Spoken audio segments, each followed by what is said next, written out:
আল্লাহর ওলি হযরত জুন্নুন মিসরি রাহমাতুল্লাহ আলাইহি আল্লাহর একজন মাহবুব বান্দা ছিলেন হযরত জুন্নুন মিসরি রাহমাতুল্লাহ আলাইহি এত বছর ধরে আল্লাহর ইবাদত করেছেন জুন্নুন মিসরি রাহমাতুল্লাহ আলাইহি বড় আল্লাহর ওলি হয়ে গেলেন বড় আল্লাহর ওলি দরজা লাকাব পেয়ে গেলেন হযরত জুন্নুন মিসরি রাহমাতুল্লাহ আলাইহি নির্জন জায়গাতে বসে বসে আল্লাহর ইবাদত করতে লাগলেন আল্লাহর ওলি হযরত জুন্নুন মিসরি এমন একটা জায়গায় ইবাদত করতে লাগলেন যেদিকে চতুর্দিকে পাহাড় আর কোনো মানুষ সেখানে পৌঁছায় না আল্লাহর ওলি হযরত জুন্নুন মিসরি রাহমাতুল্লাহ আলাইহি সে জায়গাতে বসে বসে আল্লাহর ইবাদত করতে লাগলেন আল্লাহর ইবাদত করতে তিনি দেখলেন আমার আল্লাহর ইবাদতটা সফল হয়েছে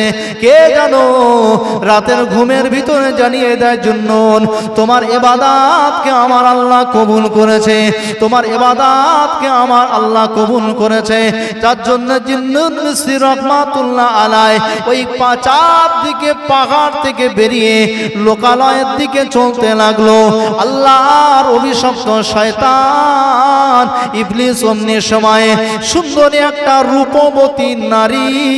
রূপবতী নারীর মতো বেশ ধারণ করলেন সুন্দরী একটা রূপবতী নারীর বেশ ধারণ করে ইবলিস শয়তান জুন্নুন মিসরি রাহমাতুল্লাহ আলাইহির সম্মুখে হাজির হয়ে গেল আল্লাহর ওলি হযরত জুন্নুন মিসরি রাহমাতুল্লাহ আলাইহি সুন্দরী মহিলা দেখে সুন্দরী রমণী দেখে অমনি সময় তার দিকে তাকিয়ে বলতে লাগলো কি সুন্দর চেহারা কি সুন্দর একজন মহিলা অমনি সময় খবর এসে গেল এ জিন্নুন তোমার 20টা বছরের ইবাদত আমার আল্লাহ বেকার করে দিয়েছে জুন্নুন মিসরি রাহমাতুল্লাহ আলাইহি 20 বছর ধরে ইবাদত করেছে 20 বছর একাধারে কোনো লোক নেই সেখানে নির্জন জায়গায় চতুর্দিকে পাহাড় আর পাহাড়ের মধ্যে একটা গুহায় তিনি একাধারে 20 বছর ধরে ইবাদত করেছেন আল্লাহর ওলি হয়েছেন সংবাদ পেয়েছেন এলাম হয়েছে তার প্রতি ঘোষণা দেওয়া হয়েছে জিন্নুন বেরিয়ে আসলেন একটা মহিলা দেখলেন আর এই মহিলাটা দেখি তিনি কিন্তু আকৃষ্ট হলেন তার প্রতি একটু মহব্বত এসে গেল ভালোবাসা এসে গেল ইশক এসে গেল অমনি সময়ে জিন্নুন একটু প্রশংসা করতে গিয়ে আর তার জীবনের ইবাদতগুলো বরবাদ করে ফেলল ও সোনামণিকেরা ও মুরব্বিয়ানেরা তরুণ নওজওয়ানেরা মায়েরা বোনেরা বেটিরা আল্লাহ নবী দিন দুনিয়ার বাদশা হাবিবুল্লাহ আমার আপনার নবী দয়ার নবী রহমাতাল লিল আলামিন জানিয়ে দিয়েছে আখিরি জামানাতে শেষ সময় দেখতে পাওয়া যাবে মানুষের 3টে জিনিসের লোভ বেড়ে যাবে বুড়ো যত হয়ে যাবে বয়স্ক মানুষেরা তারা কচি কচি মহিলাদের দিকে আকৃষ্ট হয়ে যাবে দ্বিতীয় নম্বরে তাদের অর্থের লোভ বেড়ে যাবে তৃতীয় নম্বরে দেখতে পাওয়া যাবে তাদের হায়াতের লোভ বেড়ে যাবে আল্লাহ নবী বললেন ওই সময় বুঝে নিও কিয়ামত তোমাদের কাছাকাছি এসে গিয়েছে 3টে জিনিস তোমাদের খেয়াল রাখতে হবে মানুষের মধ্যে তারা নারী ভক্ত হয়ে যাবে আজকে সমাজের বুকে তাকালে নারীদের পিছনে তাকিয়ে আমাদের দুনিয়ার অর্থ সম্পদ শেষ করে দিয়েছি না না না দেখতে পাওয়া যাবে আমার ঘরে সুন্দরী রমণী আমার বিবি থাকার পরেও আমিও অন্য নারীর প্রতি আকৃষ্ট হই যার জন্যে আমার রাসূলুল্লাহ বললেন ওই সময় দেখতে পাওয়া যাবে যারা নাকি বিবাহ করবে কিন্তু না না না বয়স্করাও তারা পরকীয়ায় লিপ্ত হয়ে যাবে তারাও দেখতে পাওয়া যাবে জিনা ব্যভিচারে লিপ্ত হয়ে যাবে আর তাদের মালের আশা বেড়ে যাবে কেমন দেখতে পাওয়া যাবে আমি আজ এত কাটা জমি তৈরি করলাম আমার এত গাড়ি এত বাড়ি এত দোকান এত মাকান এত সম্পদ তারপরেও যেন তার সম্পদের আশা থেকে যাবে কিন্তু না না না তারপরেও রাসূল আমার বললেন দ্বিতীয় নম্বরে দেখতে পাওয়া যাবে তাদের হায়াতের লোভ বেড়ে যাবে। তারা বলতে থাকবে, আল্লাহ সবে তো 60 বছর জিন্দেগি আমার, আর একটু যদি সময় পেতাম আমার কচি কাচাদের জন্য কিছু সম্পদ বেছে নিতাম, আমার বিবির জন্য কিছু করে রেখে যেতাম, আমার বাচ্চার জন্য কিছু করে রেখে যেতাম। আমার রাসূলুল্লাহ বললেন সেই সময়ে আলেমের এলেম উঠে যাবে, দাতার দান হবে লোক দেখানো। সেই সময়ে দেখতে পাওয়া যাবে আলেমের ভিতর থেকে এলেম উঠে যাবে, আলেমের এলেম উঠে গিয়ে আলেম থাকবে নামে, কিন্তু না না না, তার ভিতরে পরেশগারিতা থাকবে না, আল্লাহওয়ালা আল্লাহ ভীরু থাকবে না, নবী ভীরু থাকবে না, খোদা ভীরু তারা হবে না, যার জন্যে তাদের কথা মানুষ শুনবে বটে, হেদায়েত মানুষ একটাও হবে না। আজকে সমাজে হচ্ছে না, হয় না? শুধু মাইকিং লাইটিং সব হয়ে যাচ্ছে, আলেম কথা বলে যাচ্ছে, কিন্তু কথা কাজে লাগে না। ও সোনামানিকেরা, ও মুরব্বিয়ানেরা, তরুণ নওজওয়ানেরা, মায়েরা, বোনেরা, বেটিরা, আমি আপনাদেরকে জানাই আমার রাসূলুল্লাহ বলছেন ওই সময় দেখতে পাওয়া যাবে আলেমদেরকে দুনিয়ার জমিনে বেশি সম্মান দেওয়া হবে না। আলেমের এলেম উঠে যাওয়ার কারণ, আলেমের এলেম উঠে যাবে, আলেমকে আর সম্মান করা হবে না। আলেমদের সম্মান করার জায়গাতে আলেমদের জায়গায় অনেক জালেম বসে যাবে, ওই জালেমেরা তারা রাজত্ব করতে থাকবে। না না না, সেই সময়ে তোমাদের জন্য জেনে রাখো কিয়ামত কিন্তু অতি নিকটে পৌঁছে যাবে। যে সময়ে দেখতে পাবে মানুষ তারা নারীর প্রতি আসক্ত হয়ে যাবে, অর্থের প্রতি আসক্ত হয়ে যাবে, আর তারা দেখতে পাওয়া যাবে তাদের হায়াতের লোভ বেড়ে যাবে। ও সোনার মানিকেরা, আজকে দুনিয়ায় তো টাকা আর নারীর পিছনেই আমাদের সময় ব্যয় হচ্ছে না, হয় না? দুনিয়ায় টাকা আর নারীর পিছনে তামাম সময় ব্যয় হয়ে যাচ্ছে। ইবাদত যা করছে এদিক দিয়ে ওদিক দিয়ে লিক করে সব বার হয়ে যাচ্ছে, বোমা মেরে সব বার করে নেওয়া হচ্ছে, কোনো কাজে আসে। আলেম ওয়াজ করে যাচ্ছে, কিন্তু আলেমের ওয়াজ শুনে মানার মতো লোক পাওয়া যাচ্ছে না। ও সোনার মানিকেরা, ও মুরব্বিয়ানেরা, তরুণ নওজওয়ানেরা, হযরত জিন্নুল মিসরি রাহমাতুল্লাহ আলাইহি অমনি সময় চিন্তা করলো, না আমি যে আজকে একটা মহিলার প্রতি আকৃষ্ট হয়েছি, ওই মহিলাটার জন্য আমার কাছে সংবাদ এসে গেল, আমার সংবাদ এসে গেল যে আমার নাকি ইবাদত সব বরবাদ হয়ে গিয়েছে, আমার জীবনের আমলগুলো বেকার হয়ে গিয়েছে। আল্লাহ নবীর একজন পাগল হযরত জিন্নুল মিসরি রাহমাতুল্লাহ আলাইহি অমনি সময়ে দৌড়ে দৌড়ে দৌড়ে দৌড়ে ছুটে ছুটে ছুটে ছুটে ওই পাহাড়ের চূড়াতে উঠে গেল। ওই পাহাড়ের চূড়াতে উঠে গিয়ে ওই পাহাড়ের গুহাকে লক্ষ্য করে আবারও ঝাঁপ দিতে লাগলো। ওই ঝাঁপ দিয়ে পড়ে গিয়ে জিন্নুনের একটা পায়ে চোট পেয়ে গেল।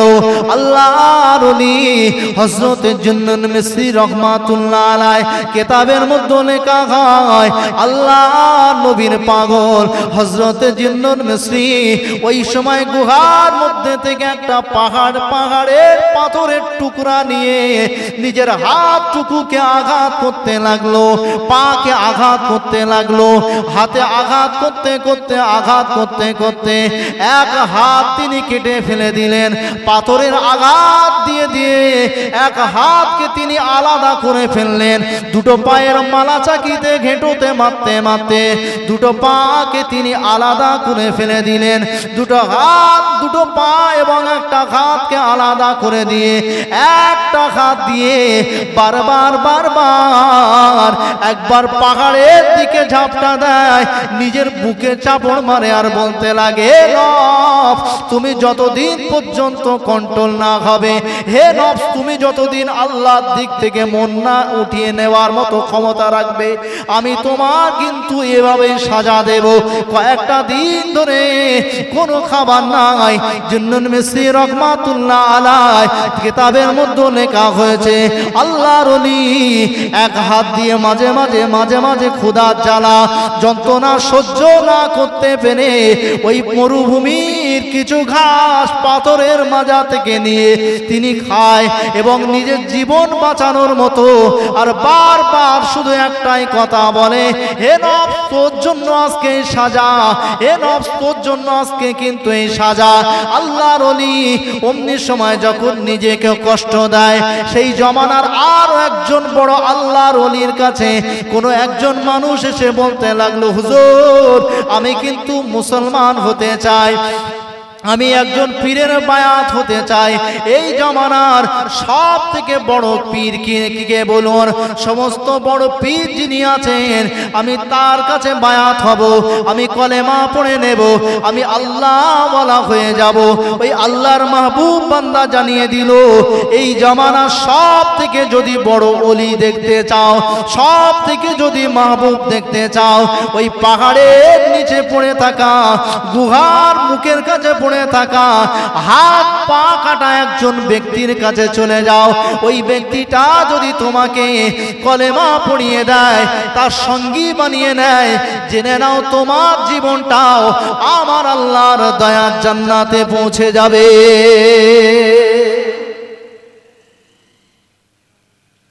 চোরের খবর রাখে চোর, ডাকাতের খবর রাখে ডাকাত, আর চিটিংবাজের খবর রাখে চিটিংবাজ। আল্লাহর মাহবুবের খবর রাখে আরেকজন মাহবুব। জোরে বলুন সুবহান। আল্লাহর মাহবুবকে তিনি একজন এসে বলছেন যে আমাকে কিছু শিক্ষা দেন, আমার ইসলাম কবুল করান। তিনি এক বাক্যে বলে দিলেন, যাও ওই পাহাড়ের নিচে যে ব্যক্তিটা দুটো পা নেই, একটা হাত নেই, আল্লাহ জপ জিকিরে মগ্ন, ওই ব্যক্তিটার কাছে গিয়ে তুমি যদি একবার কলেমা পড়ে নাও আর আল্লাহর কাছে মাফি চেয়ে নাও, আমার আল্লাহ তোমার তওবাকে কবুল করবে, তোমার কলেমাকে কবুল করবে, তুমি পরিপূর্ণ ইসলামের মধ্যে চলে আসবে। জোরে বলুন সুবহান। ও সোনামানিকেরা, ও মুরব্বিয়ানেরা, তরুণ নজরেরা, মায়েরা, বোনেরা, বেটিরা, আল্লাহর ওলি দিন ও দুনিয়ার বাদশা, আল্লাহর ওলি অমনি সময় যখন আল্লাহর কাছে বারবার কান্নাকাটি করে, আল্লাহর কাছে রোনাজানি করে, এ নফস তুমি যদি কন্ট্রোল না হতে পারো, তুমি যদি আমার আল্লাহর প্রতি ভরসা না রাখতে পারো, এ নফস তোমার জন্যই সাজা। অমনি সময় এই ব্যক্তিটা পাহাড়ের চূড়া থেকে নিচের দিকে তাকিয়ে তাকিয়ে অনেক সময় ধরে দেখতে লাগলো। ওই মানুষটার জবানে একটাই কথা, এ আমার নফস তোমার জন্যই সাজা। তুমি যদি আমার আল্লাহর প্রতি বিশ্বাস না রাখো, আমার আল্লাহর প্রতি ভরসা না রাখো, তোমার জন্য কিন্তু এই সাজা। বারবার বুকে চাপড় দেয়। জুন্নুন মিসরি রহমাতুল্লাহ আলাইহিকে দেখে চোখের পানি ফেলতে ফেলতে ওই সময় আল্লাহর মাহবুবের কাছে এসে বলল, এ আল্লাহর ওলি, এ আল্লাহর ওলি, আপনি যাকে বড় ওলি বলে দাবি করছেন, যাকে বড় ওলি বলে ঘোষণা দিয়েছেন, আমি তার কাছে যখন পৌঁছেছি, তার কাছে শুধু একটাই কথা শুনতে পেয়েছি। তিনি বুকে বাড়ি মারে আর বলে, এ নফস তুমি যতক্ষণ না আমার আল্লাহকে এক বলে মেনে নেবে, এ নফস তুমি আল্লাহর প্রতি আস্থা রাখবে, ততক্ষণ পর্যন্ত তোমার জন্য এই সাজা। বারবার একটাই কথা, সে একটা বারও বলল না আল্লাহ আল্লাহ আল্লাহ আল্লাহ, একটা বারও আমার নবীর জন্য তার দিল কাঁদলো না। কেন আমি তার কাছে কলেমার জন্য যাব? অমনি সময় বলল, না না না, আমি জানিয়ে দিলাম বর্তমান সময়ের সব থেকে বড় আল্লাহর ওলি হলো ওই জুন্নুন, যার নাম হলো জুন্নুন। পাহাড়ের গুহাতে ওই জুন্নুন হলো এখনকার সব থেকে বড় আল্লাহর ওলি। ও সোনামানিকেরা, ও মুরব্বিয়ানেরা, তরুণ নজনেরা অমনি সময় ওই মানুষটাকে আবার পাঠিয়ে দেওয়া হলো। জুন্নুন মিসরি রহমাতুল্লাহ আলাইহি ওই মানুষটাকে দেখে বলতে লাগলো, কে গো আল্লাহর বান্দা, কেন আমার কাছে তুমি এসেছো? আজ কয়েকটা বছর পার করে দিলাম, কোন মানুষের সঙ্গে আমার কোনো সাক্ষাৎ নাই। অমনি সময়ে ইবলিস শয়তান হাসতে হাসতে বলতে লাগলো, জিন্নুন তোমার 20 বছরের ইবাদত নষ্ট করার মূলে ছিলাম আমি। না না না, আর তোমার ইবাদতকে নষ্ট করব না। কারণ হলো তুমি যে আল্লাহর কাছে কান্নাকাটি করেছো, আল্লাহর কাছে রোনা জারি করেছো, আমার আল্লাহর কাছে মাফি চেয়েছো, নিজের পাটাকে আঘাত করেছো। এজন্য তুমি যখন ইবাদত করে আল্লাহর ওলি ঘোষণা পেয়ে বার হয়ে যাচ্ছিলে, তোমার সম্মুখে সুন্দরী নারী সেজে সেজে দাঁড়িয়েছিলাম, সেটাই হলো আমি ইবলিস। তবে না না না, তোমার পিছনে আর কোনো দিন লাগবো না, কারণ আমার আল্লাহ তোমার প্রতি এত রাজি হয়ে গিয়েছে, এত খুশি হয়ে গিয়েছে যে আমার আল্লাহ তোমার বিগত জীবনের ইবাদত গুলো ফিরিয়ে দিয়েছে। শুধু তাই নয়, বিগত ইবাদতের সবগুলো নয়, আমার আল্লাহ তাতে আরো 70 গুণ ইবাদতের নেকি যোগ করেছে। এজন্য আর কোনোদিন তোমার পিছনে লাগবো না। এই মানুষটা গিয়ে বলতে লাগলো, এ আল্লাহর ওলির জন্য তুমি আমাকে একটা বার কলেমা পড়িয়ে দাও। আল্লাহ পাকের মাহবুব হযরত জিন্নুন মিসরি রাহমাতুল্লাহ আলাইহি কিতাবের মধ্যে পাওয়া যায়, আল্লাহ পাক তাকে এমন ক্ষমতা দিয়েছিল, আল্লাহর কাছে তওবা করেছিল, কিন্তু না না না, সামান্য ইবলিসের ধোঁকায় পড়ে একটা নারী সাজা ইবলিসের দিকে তাকিয়ে তার জীবনের ইবাদত গুলো বরবাদ হয়ে গিয়েছিল। আমার আল্লাহর কাছে যখনই তওবা করে নিল, আমার আল্লাহ আবার সমস্ত আমল সহ ইস্তাতার নেকির জন্য বানিয়ে দিল। আমরাও যদি তওবা করি, আল্লাহর কাছে তওবার মতো তওবা করি, জেনে রাখুন নিশ্চয়ই আমার আল্লাহ আমাদের তওবাকেও কবুল করবেন। জোরে বলুন সুবহানাল্লাহ। তাহলে তওবা করা আমাদের দরকার আছে না জি? গুনাহ যা করেছি কে জানবে? কারো জানার দরকার নেই, আল্লাহর কাছে তওবা করতে হবে। তাই বলে এই নিয়ত নয় যে আমি এখনো তো বাঁচবো, সবে 30 বছর বয়স, এখনো বাঁচবো, 50 বছর হোক তওবা করব। আপনি যে 50 বছর বাঁচবেন তার সনদ কোথায় পেলেন? দলিল কোথায় পেলেন? প্রমাণ আপনার কাছে কি আছে? প্রমাণ কি আছে? ও সোনার মানিকের, ও মুরব্বিয়ানেরা, তরুণ নজনেরা, মনে পড়ে যায় আল্লাহর নবী মুসা আলাইহিস সালাম কোন এক তারিখে আল্লাহর নবী হযরতে মুসা আলাইহিস সালাম আল্লাহর নবী মরুভূমির ময়দানের উপরে সমস্ত উম্মতি দিগকে সঙ্গে নিয়ে আল্লাহর নবী মুসা আমার আল্লাহর কাছে দোয়া চায়, আমার আল্লাহর কাছে দোয়া চায়, আল্লাহ আল্লাহ আল্লাহ, ও রব্বুল আলামিন, আল্লাহ পানির বিশাল প্রয়োজন হয়ে গিয়েছে, আল্লাহ আপনি আসমান থেকে পানি বর্ষণ করুন, আল্লাহ আপনি আসমান থেকে পানি বর্ষণ করুন। আল্লাহ নবী মুসা আলাইহিস সালামের দোয়া কিন্তু আমার আল্লাহ কবুল করলেন না। খুব সেই সময় মানে এত খরা ডেকে দিয়েছে যে পানির জন্য হাহাকার দেখা দিয়েছে, পানি খুঁজে পাওয়া যায় না। আল্লাহ নবী মুসা উম্মতদেরকে নিয়ে মরুভূমিতে গিয়ে পানির জন্য আল্লাহর কাছে কাঁদছে। একবার দোয়া চাইল কিন্তু পানি হলো না, দ্বিতীয়বার ফের নবী মুসা দোয়া চাইল, দোয়া কবুল হলো না। দ্বিতীয়বার দোয়া চাওয়ার পরেও কবুল হলো না। কিছু মানুষ মনে করছে আমাদের নবী মুসা দিক থেকে মনে হয় আমার আল্লাহ মুখ ফিরিয়ে নিয়েছে, আমার আল্লাহ মুখ ফিরিয়ে নিয়েছে, যার জন্য নবী মুসার দোয়াটা আল্লাহর দরবারে কবুল হয় না। ও সোনা মানিকের, ও বোনেরা, তরুণ নওজওয়ানেরা, মায়েরা, বোনেরা, বেটিরা, কিতাবের মধ্যে পাওয়া যায় আল্লাহ নবী হযরতে মুসা আলাইহিস সালাম আল্লাহর কাছে কান্নাকাটি করেন যে নবী মুসা আলাইহিস সালামের কথা কোরআনে বহুবার এসেছে। আল্লাহ নবী মুসা আমার আল্লাহর সঙ্গে সব থেকে বেশি কথা বলতেন। আল্লাহ নবী মুসা আল্লাহর কাছে দোয়া চেয়ে বলে, আল্লাহ আল্লাহ আল্লাহ আল্লাহ, আমি নবী মুসা আপনার কাছে দোয়া চাই। আল্লাহ আমি মুসার দোয়াকে আপনি কবুল করে নিন। আল্লাহ আপনি আসমান থেকে পানি দিন। আল্লাহ আমি একবার দুবার আপনার কাছে দোয়া চেয়েছি। আল্লাহ ও আমিন, আল্লাহ একবার দুবার দোয়া চেয়েছি, আমি মুসার দোয়াকে ফিরিয়ে দিয়েছেন মাবুদ।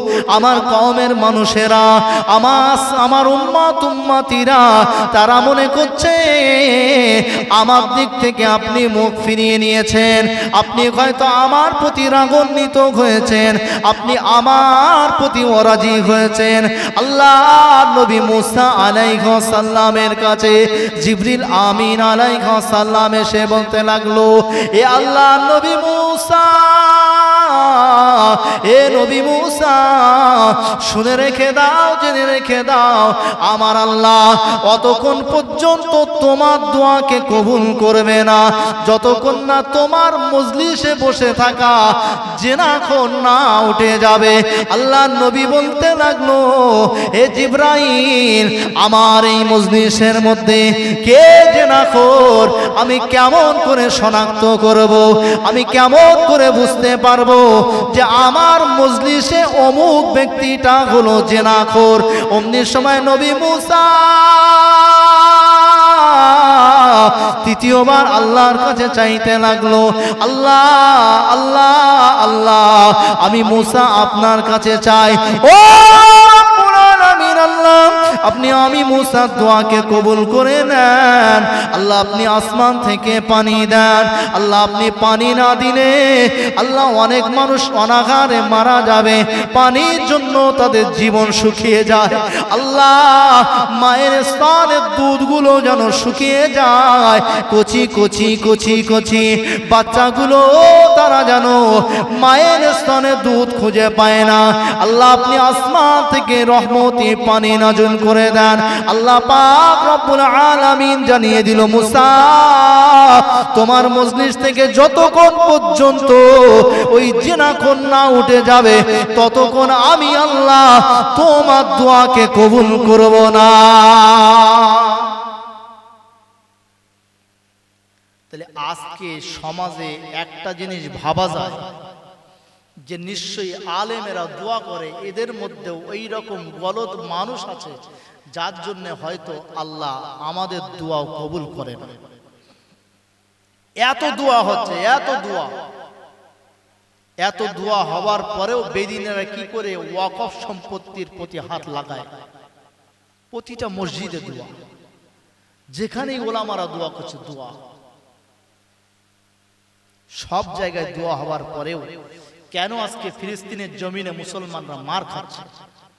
আমরা তো ইন্ডিয়ায় বাস করি, আরো তামাম দেশ থেকে ফিলিস্তিনের জন্য দোয়া করা হচ্ছে, আল্লাহ বাইতুল মুকাদ্দাস ইবাদত করো, আল্লাহ জেরুজালেমের মুসলমান দিগকে হেফাজত করো, কিন্তু দোয়া কবুল হয় না, দোয়া কবুল হয় না। ও সোনামানিকেরা, ও মুরব্বিয়ানেরা, তরুণ নওজওয়ানেরা, আল্লাহ নবী মুসা আলাইহিস সালাম অমনি সময় রাগান্বিত হয়ে গিয়ে নবী মুসা অমনি সময়ে আল্লাহ নবী মুসা অমনি সময়ে ওই কওমের মানুষদেরকে লক্ষ্য করে বলতে লাগলো, কে আছো, কে আছো আমার এই দলের মধ্যে, কে আছো জেনা করেছো, কে আছো জেনা করে উঠে যাও, উঠে যাও, আমার আল্লাহ আমার দোয়াকে কবুল করে না, আমার দোয়াকে কবুল করে না। কে আছো জেনা করে উঠে পালিয়ে যাও, পালিয়ে যাও। ও সোনামানিকেরা, ও মুরব্বিয়ানেরা, তরুণ নওজওয়ানেরা, আমাদের সমাজে যদি অনেকগুলো মানুষ একত্রিত হয়ে যায়, ওই একত্রিত মানুষদেরকে আমরা কোনো আলেম, কোনো পীর, কোনো মাশায়েখ যদি বলে আল্লাহ পাকের নবীর ওই কাবা ঘর, আল্লাহ নবীর মসজিদ, মদিনার মসজিদে নববী শরীফের ইমাম যদি এসে বলে আজকে মজলিসের মধ্যে কে আছো জেনাখোর উঠে দাঁড়াও, কে আছো সুদখোর উঠে দাঁড়াও, কে আছো ঘুষখোর উঠে দাঁড়াও, পালিয়ে যাও পালিয়ে যাও, আমরা কেউ কি পালিয়ে যাব? আমাদের যদি এই মজলিসে কাবার ইমাম এসে বলে এর মধ্যে কে জেনাখোর আছো আর কে সুদখোর আছো উঠে যাও, কেউ পালাবে? সবার নিজের নিজের জায়গায় ব্যক্তিগত একটা সম্মান আছে না নেই? ব্যক্তিগত একটা সম্মান আছে যে আমি আজকে যদি উঠে দাঁড়াই, আজকে যদি উঠে দাঁড়াই লোকে চিনে যাবে যে আমি জেনাখোর, লোকে চিনে যাবে যে আমি সুদখোর, লোকে জেনে যাবে আমি মদখোর, লোকে জেনে যাবে আমি হারামখোর। ও সোনামানিকেরা, ও মুরব্বিয়ানেরা, তরুণ নওজওয়ানেরা, আল্লাহ নবী মুসা আলাইহিস সালাম রাগান্বিত হয়ে বলতে লাগলো কে আছো, কে আছো, কে আছো, তোমরা উঠে যাও উঠে যাও, জেনাখোর না উঠলে আমার আল্লাহ কিন্তু আমার দোয়াকে কবুল করবে না। ওই যে ব্যক্তিটা জেনা করে ফেলেছে ওই ব্যক্তিটা ওখানে বসে বসে অনুতপ্ত হতে লাগলো, ওখানে বসে বসে আল্লাহর কাছে নিজের দিলটাকে কাঁদাতে লাগলো। ও রব্বুল আলামিন আল্লাহ, ও রব্বুল আলামিন আল্লাহ, তোমার নবী মুসা এত রাগান্বিত নবী, এত রাগী নবী, আল্লাহ আমি যদি প্রকাশ্য জেনাখোর বলে উঠে যাই, তোমার নবী মুসা যা রেগে গিয়েছে হয়তো আমাকে আঘাত করবে, আমি হয়তো দুনিয়া থেকে বিদায় নেব, আমি হয়তো মারা যাব, আমি হয়তো আর বাঁচব না। আল্লাহ নবী মুসার উম্মত আল্লাহর কাছে কাঁদতে লাগলো, আল্লাহ আমার জেনাকে আপনি মাফ করে দেন, আল্লাহ আপনি আমাকে ক্ষমা করে দেন, আল্লাহ আপনি আমাকে মাফ করে দেন, আল্লাহ আপনি আমাকে ক্ষমা করে দেন, আল্লাহ আপনি আমার যদি ক্ষমা না করেন, আল্লাহ আপনি আমাকে যদি মাফ না করেন, আপনার নবী মুসা আমার প্রতি রাগান্বিত হয়ে যাবে, আমাকে আঘাত করবে, আঘাত করা তো দূরের কথা তামাম কওমের মানুষদের কাছে ঘোষণা হয়ে যাবে আমি জেনাখোর, আমাকে সবাই জেনাখোর বলে ডাকবে, আল্লাহ আমার সম্মানে লাগে, আল্লাহ আমি আপনার কাছে তওবা করে নি, আল্লাহ আপনি আমার তওবাকে কবুল করে নিন। ও রব্বুল আলামিন আল্লাহ আপনি আমার জিন্দেগি জীবনের ওই জেনাটাকে মাফ করে দিন। আল্লাহ নবী মুসা আবারও বলতে লাগলো কে আছো জেনাখোর উঠে যাও।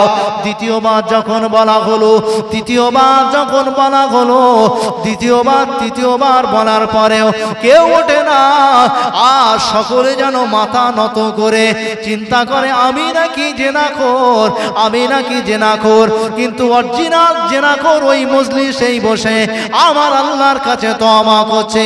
তৃতীয়বার আল্লাহ নবী মুসা আলাইহিস সালাম আল্লাহর কাছে তওবা করতে, আল্লাহর কাছে দোয়া করতে লাগলো। ও রব্বুল আলামিন আল্লাহ, আল্লাহ পাক আমার ওই উম্মতের হয়ে আমি মাফি চাই, আল্লাহ পাক আপনি আমার উম্মতের জেনার গুনাহটা মাফ করে দিন, আল্লাহ আপনি আমার উম্মতকে মাফ করে দিন। আল্লাহ এতগুলো মানুষের মধ্যে কাকে জেনাখোর বলে চিনবো? না না না, আমি তো সবাইকে সমান দেখতে পাই, জেনাখোর বলে কাকে চিনবো? ও সোনা মানিকেরা, আল্লাহ নবী হযরতে মুসা আলাইহিস সালাম দ্বিতীয়বার দোয়া করেন, আর সঙ্গে সঙ্গে আল্লাহ পাক আসমান থেকে অজান্তে বৃষ্টিটা জমিনের উপরে বর্ষিত করে। আল্লাহ নবী হযরতে মুসা অমনি সময় আমার আল্লাহকে জিজ্ঞাসা করেন, আ রব্বি আল্লাহ, প্রথমবার দোয়া করলাম, আপনি কবুল করলেন না। আপনি বললেন আপনার মজলিসে, আমার মজলিসে নাকি জিনাখোর আছে। দ্বিতীয়বার দোয়া করলাম, আপনি কবুল করলেন না। আপনি বললেন ওখানে জিনাখোর আছে। কিন্তু তৃতীয়বার কোনো ব্যক্তি তো উঠে যায় না, তথাপি আপনি কেমনে আমার দোয়াকে কবুল করলেন? আমার আল্লাহ বলছে, মুসা আমি আল্লাহ ইন্নাল্লাহা আলিমুম বিযাতিস সুদূর, আমি আল্লাহ মানুষের অন্তরের খবর রাখি। তুমি যখন একবার দুবার তিনবার ধমক দাও, তোমার ওই উম্মতটা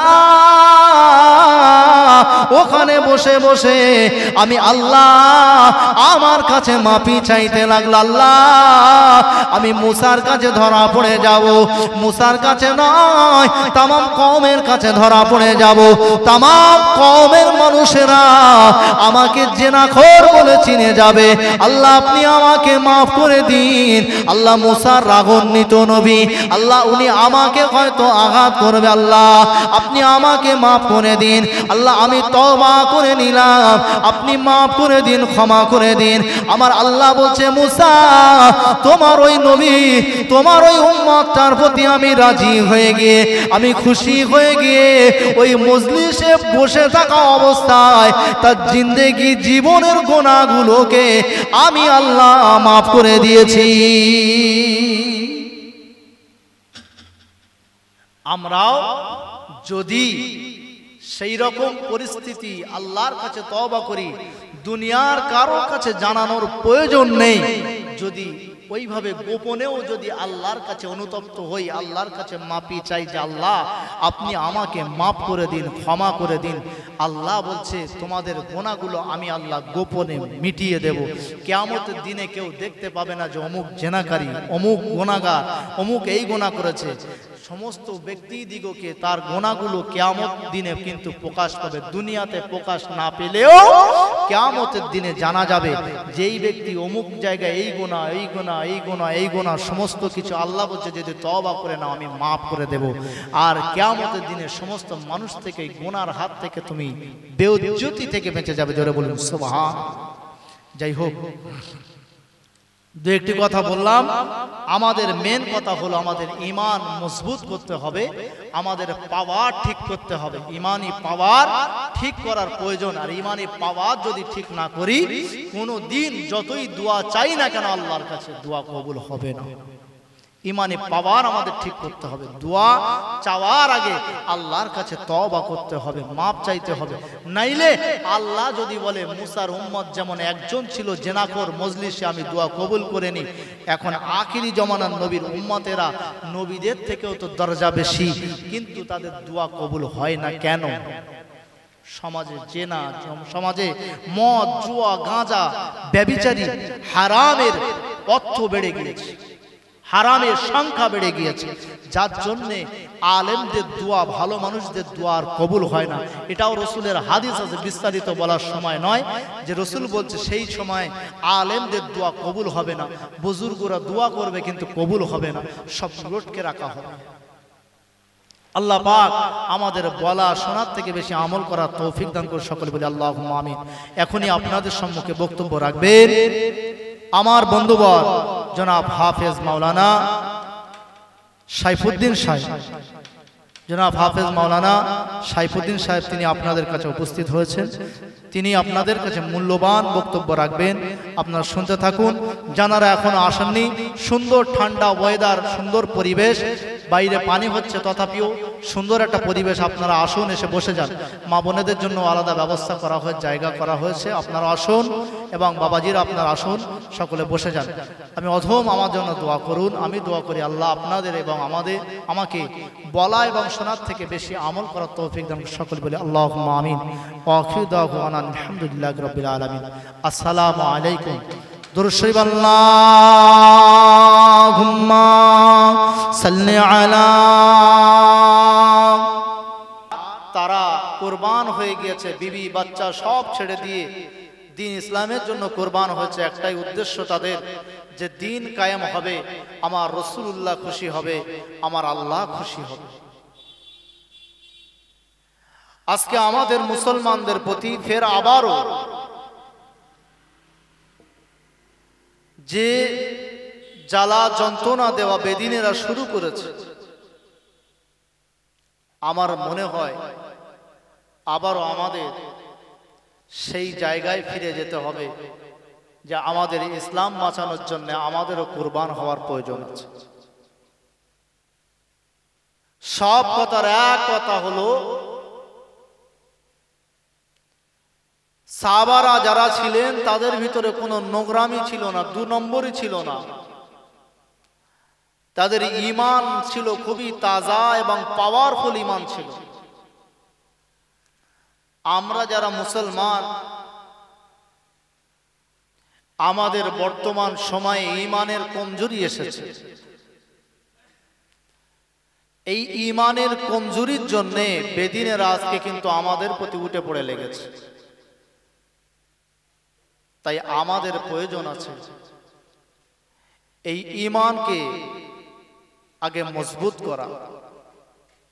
ঈমান যদি মজবুত থাকে তো তামাম দুনিয়ার ক্ষমতা একদিকে থাকলেও ঈমানদারের একজনের পাওয়ার একদিকেই যথেষ্ট। আলহামদুলিল্লাহ, জোরে বলি সুবহানাল্লাহ। ঈমানদার যদি প্রকৃত ঈমানদার হয়ে যায় মুসলমান, কারো ক্ষমতা নেই মুসলমানের প্রতি আঘাত করবে। তাই আমাদের দরকার খাঁটি নিয়তে তওবা করা। খাঁটি নিয়তে যদি তওবা করি, নিশ্চয়ই আমার আল্লাহ আমাদের তওবাকে কবুল করবেন, তিনি ওয়াদা করেছেন। জোরে বলি সুবহানাল্লাহ। প্রিয় হাজিরিন, সোনা মানিকেরা, ও মুরব্বিয়ানেরা, তরুণ নওজওয়ানেরা, মায়েরা, বোনেরা, বেটিরা, আল্লাহ নবী দিন দুনিয়ার বাদশাহ হাবিবুল্লাহ, আমার আপনার নবী, দয়ার নবী, রহমাতাল লিল আলামিন নবী আমার জানায়, এ আমার সাহাবারা, এ আমার সাহাবারা, আমি রাসূলুল্লাহ জানিয়ে দিলাম, আমি হাবিবুল্লাহ জানিয়ে দিলাম, আমি তোমাদের নবী জানিয়ে দিলাম, তোমরা যদি আমার আল্লাহর কাছে তওবা করো, আমার আল্লাহ পাক রব্বুল আলামিন জানিয়ে দিয়েছেন, এ আমার বান্দারা, আমি আল্লাহ তোমাদের জিন্দেগি জীবনের গুনাহ রাশিকে মাফ করে দেব। আমি আল্লাহ তোমাদের তওবাকে কবুল করে নেব। আমি আল্লাহ তোমাদেরকে বেগুনাহ মাসুম বানিয়ে দেব। আমি আল্লাহ তোমাদের তওবাকে কবুল করে নিয়ে আমি আল্লাহ তোমাদের সমগ্র জীবনের গুনাহ মাফ নয়, আমি আল্লাহ বাকি জীবনটা ইহদিনাস সিরাতাল মুস্তাকিমের পথে কায়েম রেখে দেব।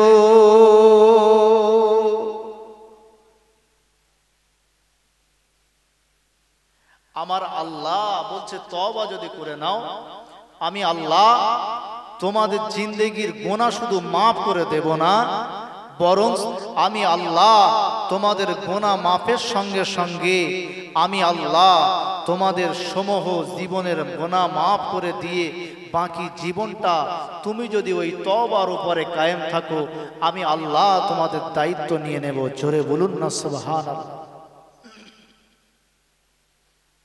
ও সোনার মানিকেরা, ও মুরব্বিয়ানেরা, তরুণ নওজওয়ানেরা, মায়েরা, বোনেরা, বেটিরা, আল্লাহ নবী দিন দুনিয়ার বাদশাহ হাবিবুল্লাহ, আমার আপনার নবী, দয়ার নবী, রহমাতাল লিল আলামিন, সাহাবারা যারা ঈমান এনেছিল, ঈমান আনার মতো ঈমান এনেছিল, আল্লাহ নবী সাহাবাদেরকে বেদিন বেঈমানেরা, কাফের কুরাইশরা আমার নবী সাহাবাদের উপর আমার নবীর উপর স্টিম রোলার চালিয়েছে, আমার নবীর সাহাবাদের উপর বড় বড় পাথরগুলো চাপিয়ে দিয়েছে, আমার নবীর সাহাবাদের উপর তাদের মরুভূমির বালুকা গরম বালুকাতে শুয়ে বুকে বড় বড় পাথরগুলো চাপিয়ে দিয়েছে।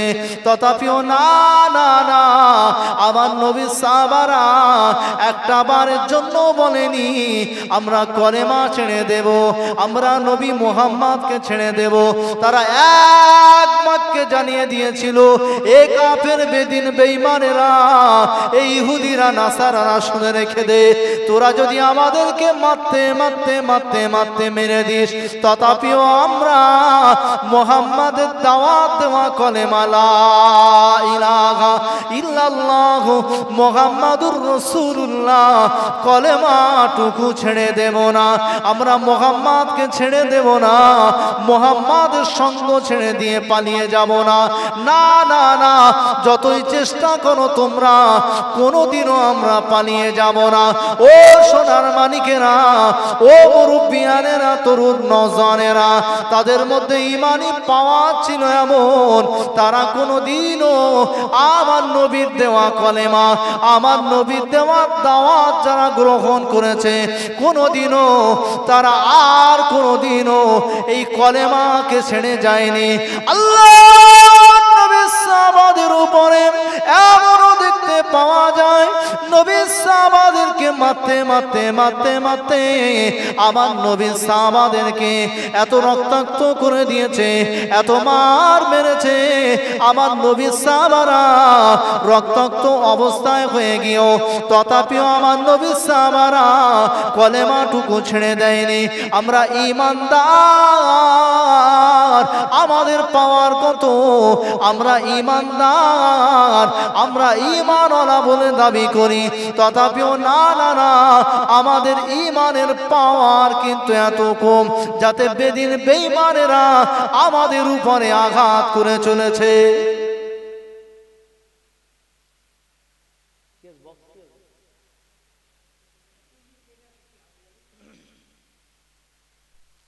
তাহলে ঈমানের পাওয়ার কিন্তু আমাদের এত কম যে আমরা আজকে অন্যদের ভয়ে চলি, কিন্তু রাসূলের সাহাবারা তারা যতদিন পর্যন্ত ঈমান এনেছিল, ঈমান আনার পরে তাদের বুকে বড় বড় পাথরগুলো চাপিয়ে দিয়েছে, মরুভূমির গরম বালুতে ঘিসড়ে ঘিসড়ে টেনে টেনে তাদের গায়ের ছাল চামড়াগুলো টুকরো টুকরো করে দিয়েছে। তথাপিও তারা এক বাক্যে বলেছিল যে আমরা যারা মুহাম্মাদের দাওয়াত দেওয়া কলেমা পড়ে নিয়েছি, তোমরা পারবে না আমাদেরকে ওই কলেমাটাকে ছিনিয়ে নিতে, আমাদের জীবন চলে যায় তথাপিও তাতেও রাজি আছি, কিন্তু মুহাম্মাদের কলেমা, মুহাম্মাদের সঙ্গ আমরা কোনোদিনও ছেড়ে দেব না। জোরে বলুন না সুবহানাল্লাহ। তাহলে আমরাও যারা মুসলমান ঈমানদার, আমরাও যদি তওবা করে নিই, আমার আল্লাহ আমাদের তওবা কবুল করবেন, ওয়াদা করেছে। ও সোনা মানিকেরা, ও মুরব্বিয়ানেরা, তরুণ নওজওয়ানেরা, মায়েরা, বোনেরা, বেটিরা, আল্লাহর মাহবুব যারা হয়েছিল, আল্লাহর মাহবুবদের মধ্যে যেমনই আমাদের কাছাকাছি একজন শুয়ে আছে, সুফি কৌসার আলী রহমাতুল্লাহ আলাইহি, তিনি গান বাজনার জন্য বাঁশি বাজাতেন, কিন্তু না না না, এমন একটা দিন তার কাছে পৌঁছে গিয়েছিল, এমন একটা কলেমার দাওয়াত তার কানে ভেসে এসেছিল যে সুফি কৌসার আলী রহমাতুল্লাহ আলাইহি সমস্ত খারাপি গুলোকে ছেড়ে দিয়ে আল্লাহ পাকের দিকে রুজু হয়ে গেল, আল্লাহ পাকের দিকে ধ্যান ধারণা পাল্টে দিল।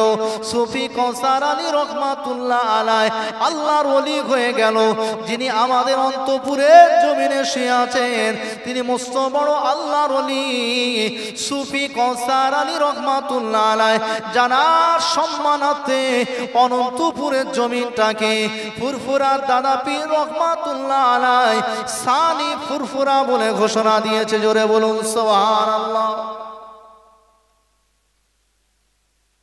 বদ সব মানুষের জীবনে একবার আসে, বদ খেয়াল সবার ভিতরে থাকে, বদ খেয়াল সবার ভিতরে থাকার পরেও যদি তওবা একবার করে নেওয়া হয়, আল্লাহ বলল ইন্নাকা আনতাত তাওয়াবুর রহিম, আমি আল্লাহ তোমাদের জিন্দেগি জীবনের গুনাহগুলো মাফ করে দিয়ে তওবা কবুল করে নেব।